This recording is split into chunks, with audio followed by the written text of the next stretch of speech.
पर्यावरण की रक्षक हूँ, फिर भी क्षण क्षण मरती हूँ। कुदरत को पहचान रे, मत बन तू हैवान रे। हो इंसान रे, मत बन तू हैवान रे। मौन हूँ मैं, मौन हूँ। सोचा नहीं? अब सोचो मैं कौन हूँ। इस सृष्टि की रक्षक हूँ मैं, ओज़ोन की परत हूँ मैं। हर जीव की ज़रूरत हूँ मैं, ओज़ोन की परत हूँ मैं। हो इंसान रे, मत बन तू हैवान रे। हो इंसान रे, मत बन तू हैवान रे। बच्चों, मनुष्य की सृष्टि के प्रति इसी हैवानियत के कारण पर्यावरण के सामने इतना ही नहीं तो खुद मनुष्य के सामने भी अनेक समस्याएं खुद मनुष्य ने खड़ी कर दी हैं। उनमें से एक समस्या को उजागर करने वाला पाठ हम आज पढ़ने वाले हैं। वैसे तो आपको अंदाज़ा आ गया होगा। तो पाठ का नाम है ओजोन विघटन का संकट। यहाँ पर विघटन शब्द का अर्थ है टूटना, खंडित होना या विघटित होने की जो क्रिया होती है ना, खंडित होने की क्रिया, तो विघटन का यह अर्थ हो गया है। लेखक का नाम है डॉक्टर कृष्ण कुमार मिश्र। तो आपके सामने जो पृष्ठ है, लेखक परिचय दिया हुआ है और आगे प्रमुख कृतियाँ और विधा परिचय, ये जो दो अंश हैं वो इस पर आपको साहित्य संबंधी ज्ञान पर आधारित प्रश्न पूछे जाएंगे। इसका स्पष्टीकरण जो है वो आपको पढ़ के रखना है, अच्छी तरह से याद रखना है। इस पाठ का विधा परिचय जो है वो यह विज्ञान संबंधी लेख हैं। तो आगे का भी आपको उत्तर में समावेश करना होगा। अगला जो अंश है पाठ परिचय, मैं हमेशा आपको बताती आई हूँ कि लघुत्तर इस पाठ पर जब गद्य विभाग पर आप लघुत्तरी प्रश्न पूछे जाते हैं तो उसकी प्रस्तावना या तो निष्कर्ष के लिए आपको पाठ परिचय के अंश का उपयोग करना चाहिए। प्रश्न किस तरह पूछा गया है तो उत्तर लिखते समय आप उसका उपयोग आपको करना है। तो आइए हम पहले पाठ परिचय पढ़ते हैं। प्रस्तुत पाठ में मनुष्य की सुविधाओं के लिए किए जाने वाले अनुसंधानों और उत्पादित किए जाने वाले साधनों के कारण पर्यावरण के होते जा रहे ह्रास यानी विनाश की ओर संकेत किया गया है। वर्तमान समय में ओजोन की परत में छेद होना, परत ये शब्द आपको बार बार आने वाला है। ओजोन की परत यानी ओजोन के जो लेयर्स होते हैं, ओजोन का जो ऊपर का कवर होता है, हाँ, तो होना, छेद होना अथवा परत को क्षति पहुंचना यानी नुकसान पहुंचना, हानि पहुंचना मनुष्य की स्वार्थी प्रवृत्ति का ही परिणाम है। हमें यह भली भांति समझना होगा कि यद्यपि सूर्य हमारा जीवनदाता है परंतु उसकी पराबैंगनी किरणें यानी जिसे हम अल्ट्रावायलेट रेज कहते हैं, तो ये पराबैंगनी किरणों का उल्लेख जो है वो बहुत बार इस पाठ में आया हुआ है। पराबैंगनी किरणें संपूर्ण चराचर सृष्टि के लिए घातक सिद्ध होती हैं। अतः आज यह आवश्यक है कि ओजोन के विघटन को रोकने का हम संकल्प करें और मानव जाति को इस संकट से उबारें, बाहर निकालें। अभी तक चैनल को सब्सक्राइब नहीं किया है तो फटाफट सब्सक्राइब कर लीजिए, क्योंकि आप जैसे युवाओं के लिए career, study guidance, motivation, entertainment करने वाले अलग अलग विषयों पर वीडियोस बनाने का मेरा हौसला आपके सब्सक्रिप्शन से बढ़ेगा। इसलिए चैनल को ज़रूर सब्सक्राइब कीजिए और वीडियो यदि नॉलेजेबल लगा तो अपने फ्रेंड सर्कल में शेयर करना बिल्कुल ना भूलें, क्योंकि खुशियाँ बांटने से बढ़ती है। बच्चों, यह पाठ विज्ञान संबंधी लेख है, तो इस पाठ में अधिकतर विज्ञान संबंधी कुछ पारिभाषिक शब्द आए हुए हैं, रसायन शास्त्र से संबंधित शब्द आए हुए हैं। तो आइए हम अभी प्रकट वाचन शुरू करते हैं। लेखक डॉक्टर कृष्ण कुमार मिश्र कह रहे हैं कि वर्तमान युग विज्ञान और प्रौद्योगिकी का युग है। प्रौद्योगिकी यानी टेक्नोलॉजी। दुनिया में भौतिक विकास हासिल कर लेने की होड़ मची हुई है। भौतिक विकास यानी भौतिक सुख, जिसे हम कहते हैं ऐशो आराम के साधन। हाँ, तो टीवी है, फ्रिज है, कार है, पंखा है, एसी है। तो ऐसे भौतिक सुख सुविधाओं को प्राप्त करने वाले तरह तरह के साधनों का क्या किया है, आविष्कार तो किया है, लेकिन उसके साथ साथ अंधी दौड़ लगी हुई है, उसके पीछे अंधी दौड़ लगी हुई है। विकास की इस दौड़ में जाने अनजाने हमने अनेक विसंगतियों को जन्म दिया है। विसंगतियां ने निरर्थक बातों को जन्म दिया है। प्रदूषण उनमें से एक अहम समस्या है। कैसे? तो हमारे भूमंडल यानी पृथ्वी में हवा और पानी बुरी तरह प्रदूषित हुए हैं। यहाँ तक कि मिट्टी भी आज प्रदूषण से अछूती नहीं रही, यानी मिट्टी भी प्रदूषित हो गई है। इस प्रदूषण की चपेट से शायद ही कोई चीज़ बची हो। सांस लेने के लिए स्वच्छ हवा मिलना तो मुश्किल हो रहा है। जीने के लिए साफ पानी कम लोगों को ही नसीब हो रहा है। अतः पर्यावरणविदों का कहना है, पर्यावरणविदों यानी एनवायरमेंटलिस्ट का कहना है कि अगले 25 सालों में दुनिया को पेयजल के घनघोर संकट का सामना करना पड़ सकता है। आज शायद ही कोई जल स्रोत प्रदूषण से अप्रभावित बचा हो, यानी जितने इस धरातल पर जल स्रोत पानी के प्रवाह मौजूद है वो सारे के लगभग सारे क्या है, प्रदूषित हो गए हैं। कुछ लोगों का कहना है कि अगला विश्व युद्ध राजनीतिक समर यानी युद्ध, सामरिक यानी युद्ध से संबंधित या आर्थिक हितों के चलते नहीं, वरन पानी के लिए होगा। यानी लेखक कहना चाहता है कि विश्व युद्ध का कारण पैसा होगा नहीं, तेल होगा नहीं, सत्ता होगा नहीं, तो विश्व युद्ध का प्रमुख कारण पानी होगा, ऐसे लेखक मानता है।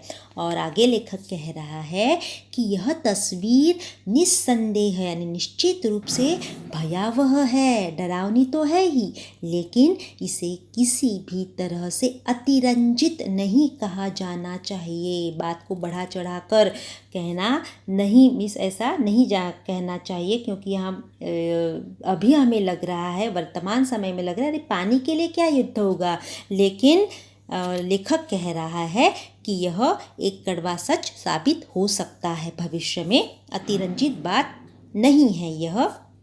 आगे लेखक कह रहा है कि परिस्थितियां जिस तरह से बदल रही हैं और धरती पर संसाधनों के दोहन के चलते जिस तरह से जबरदस्त प्रभाव पड़ रहा है, संसाधन यानी रिसोर्सेस, पृथ्वी से जो हमें चीज़ें प्राप्त होती है, पानी है, हवा है, और दोहन के बहुत सारे अर्थ हैं, लेकिन यहाँ पर उसका दोहन का अर्थ है उपयोग या शोषण।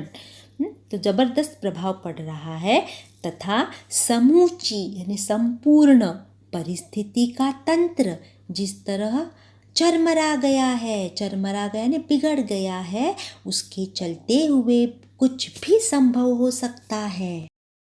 आगे लेखक बता रहा है कि फिलहाल यहाँ हम पर्यावरणीय प्रदूषण के सिर्फ एक ही पहलू की चर्चा कर रहे हैं, यानी एक ही एंगल की चर्चा कर रहे हैं, और वह पहलू कौन सा है, तो वह है ओजोन विघटन का संकट।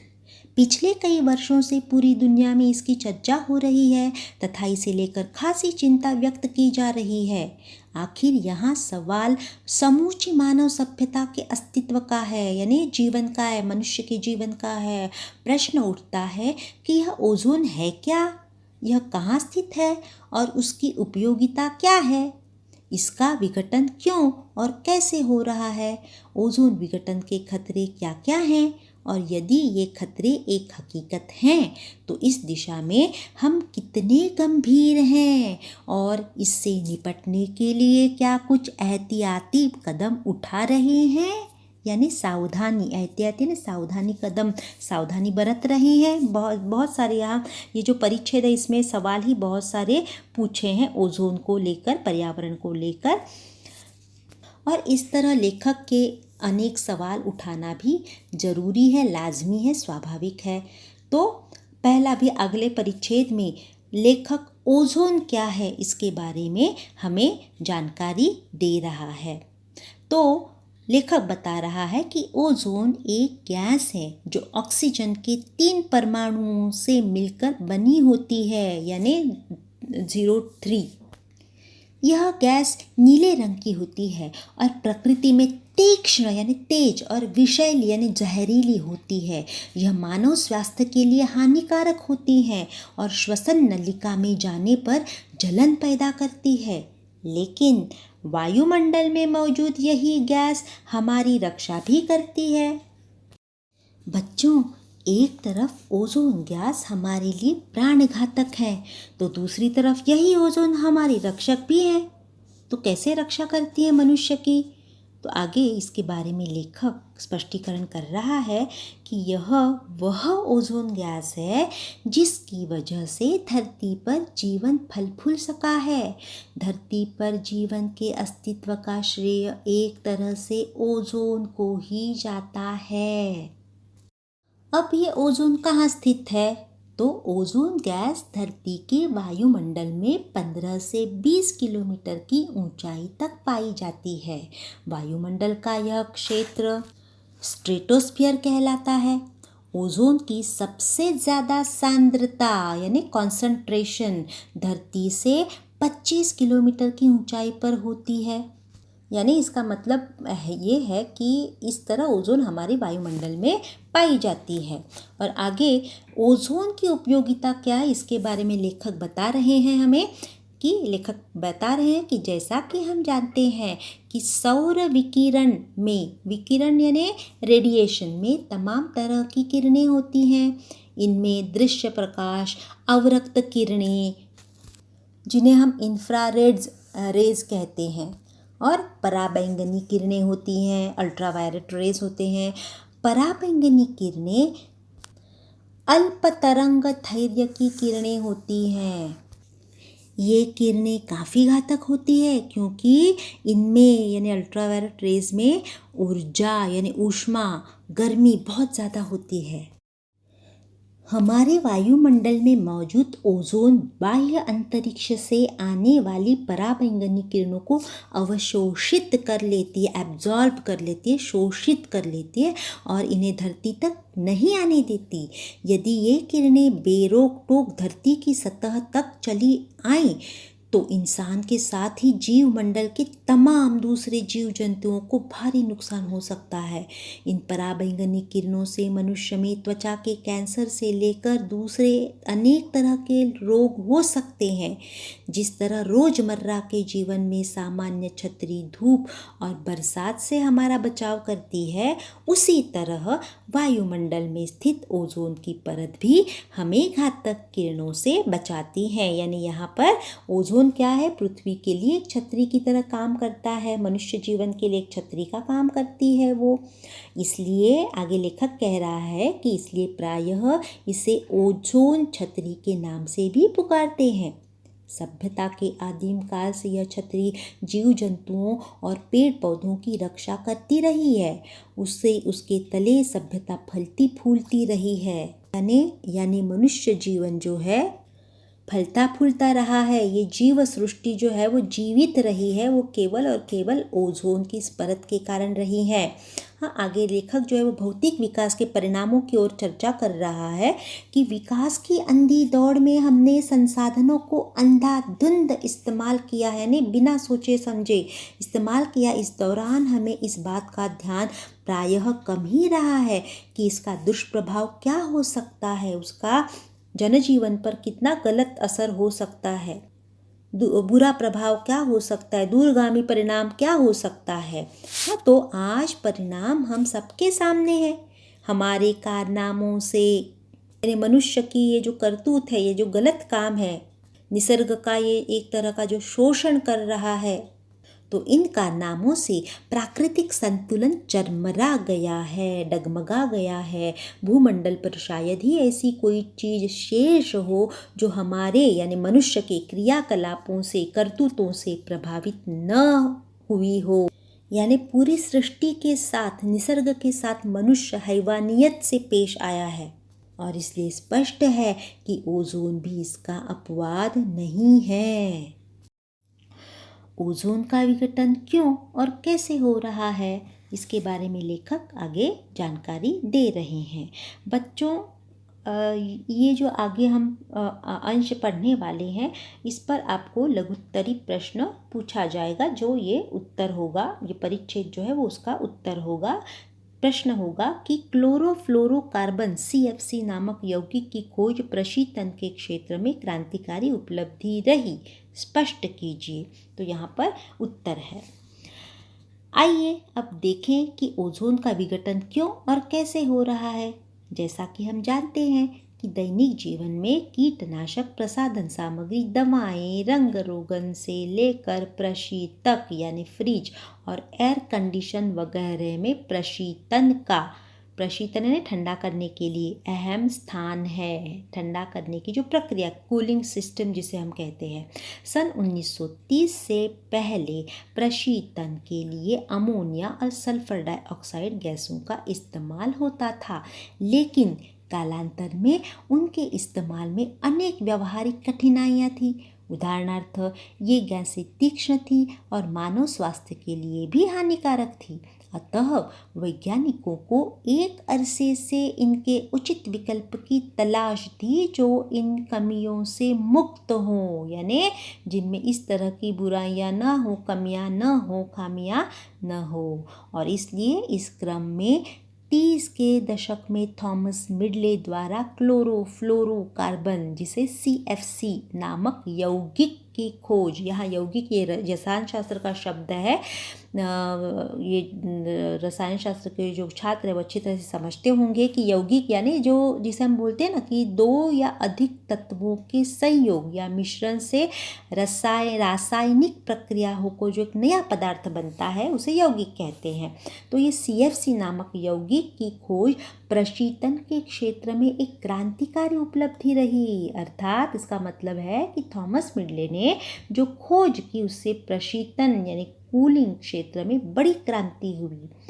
अध्ययन से पाया गया कि ये रसायन सर्वोत्तम प्रशीतक हो सकते हैं, क्योंकि ये रंगहीन यानी इसे रंग नहीं है, गंधहीन यानी बिना गंध के हैं, और अक्रियाशील होने के साथ साथ अज्वलनशील भी थे, यानी वो जल भी नहीं सकते थे, यानी इसमें किसी भी प्रकार का खतरा नहीं था, ऐसे वैज्ञानिकों को उस वक्त लगा। इस तरह ये आदर्श प्रशीतक सिद्ध हुए क्योंकि उनमें कोई खतरा नहीं था।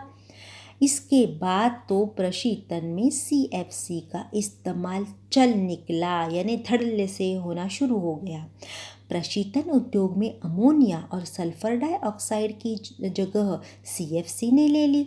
इससे प्रशीतन प्रौद्योगिकी में एक क्रांति सी आ गई, एक रेवोल्यूशन सा आ गया। तदनंतर यानी उसके पश्चात बड़े पैमाने पर CFC यौगिकों का उत्पादन होने लगा और घरेलू कीटनाशक, प्रसाधन सामग्री, दवाएं, रंग रोगन से लेकर फ्रिज और एयर कंडीशनर में इनका खूब इस्तेमाल होने लगा। आगे के परिच्छेद में लेखक कह रहे हैं कि CFC यौगिकों का एक खास गुण है कि ये नष्ट ही नहीं होते, बच्चों जैसे प्लास्टिक नष्ट नहीं होता ना, वैसे ये यौगिक हैं CFC। इनका न तो ऑक्सीकरण होता है और न ही अपघटन। अपघटन यानी इसे खंडित नहीं किया, ये खंडित नहीं किए जा सकते, तोड़े नहीं जा सकते और एब्जॉर्ब भी नहीं किए जा सकते हैं। ये पानी में भी नहीं घुलते। यहाँ स्वाभाविक रूप से सवाल उठता है अब कि इस्तेमाल में आने वाले इन यौगिकों का आखिर होता क्या है। तो उसका उत्तर है कि सबसे पहले एक अमेरिकी वैज्ञानिक FS रोलैंड का ध्यान इस प्रश्न की ओर गया।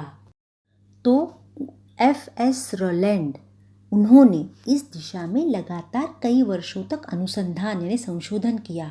उनका शोध पत्र जब 1974 में नेचर नामक प्रतिष्ठित पत्रिका में प्रकाशित हुआ तो पूरी दुनिया में एक हलचल सी मच गई, यानी तहलका मच गया।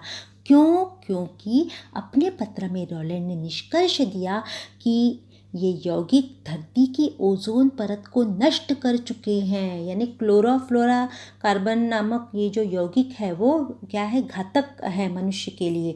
शुरू में लोगों ने रोलैंड की बातों को कोई खास अहमियत नहीं दी, यानी ध्यान नहीं दिया है, महत्व नहीं दिया है। कुछ लोगों ने तो उन्हें आतंकित पर्यावरणवादी कहकर उनका उपहास किया, मजाक उड़ाया, दोषारोपण किया। लेकिन कुछ ही साल बाद 1985 ईस्वी सन में ब्रिटिश सर्वे टीम के कार्यों से रोलैंड की बात सही साबित हो गई। टीम ने न केवल ओजोन विघटन की पुष्टि की बल्कि अध्ययन करके यह भी बताया कि दक्षिणी ध्रुव क्षेत्र में ओजोन की परत काफ़ी छीज चुकी है, पतली हो चुकी है। लेयर जो है सतह कम हो गई, पतली हो चुकी है सतह, और उसकी वजह से वहाँ एक बड़ा छिद्र हो गया है दक्षिणी ध्रुव पर।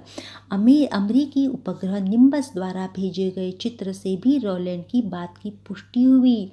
ब्रिटिश टीम ने चेताया भी कि यदि बहुत जल्दी ओजोन विघटन को न रोका गया तो ओजोन परत के छीजने से आने यानी क्षीण होना, पतले होने से आने वाली पराबैंगनी किरणों से धरती के तापमान में वृद्धि होगी, यानी ग्लोबल वार्मिंग जिसका सामना आज हम कर रहे हैं।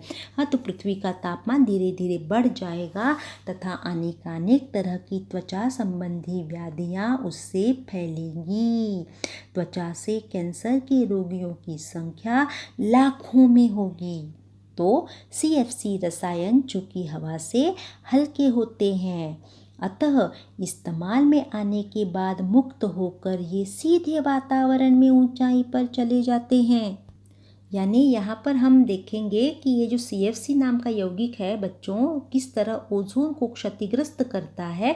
और यह यौगिक हवा से भी हल्का होता है और जब वह मुक्त होता है, आज़ाद होता है, तो मुक्त होने पर ये वायुमंडल में ऊंचाई पर पहुंच जाता है। और क्या करता है, वायुमंडल में ऊपर पहुंचने पर ये यौगिक पराबैंगनी किरणों के संपर्क में आते हैं, जहां इनका प्रकाश अपघटन यानी फोटोलिसिस होता है। फोटोलिसिस से क्लोरीन मुक्त मूलक यानी रेडिकल पैदा होते हैं। ये सारे रसायन शास्त्र के शब्द हैं बच्चों। तो क्लोरीन के ये मुक्त मूलक ओजोन से अभिक्रिया करके उसे ऑक्सीजन में बदल देते हैं। यानी अर्थात ये जो कंपाउंड रूप रहता है क्लोरोकार्बन का मिला जुला हुआ रूप, वहाँ पर क्या होता है, विघटन होता है, वह मुक्त हो जाते हैं, रिलीज हो जाते हैं। यानी समझो कि रिएक्शन हो जाती है, क्रिया हो जाती है और क्लोरीन अलग हो जाता है। और लेखक आगे बता रहा है कि क्लोरीन के ये मुक्त मूलक ओजोन से अभिक्रिया करके उसे ऑक्सीजन में बदल देते हैं। इस तरह ओजोन का ह्रास होने से ओजोन की परत धीरे धीरे छीजती जा रही है। वस्तुतः आज ओजोन छतरी का अस्तित्व ही संकट में पड़ गया है। जिस CFC को हम निष्क्रिय समझते थे, यानी हानिकारक नहीं था, रंगहीन था, जो गंधहीन था, तो ये हमारी क्या थी, गलतफहमी थी, क्योंकि हमने उसे गहराई में अध्ययन ही नहीं किया था।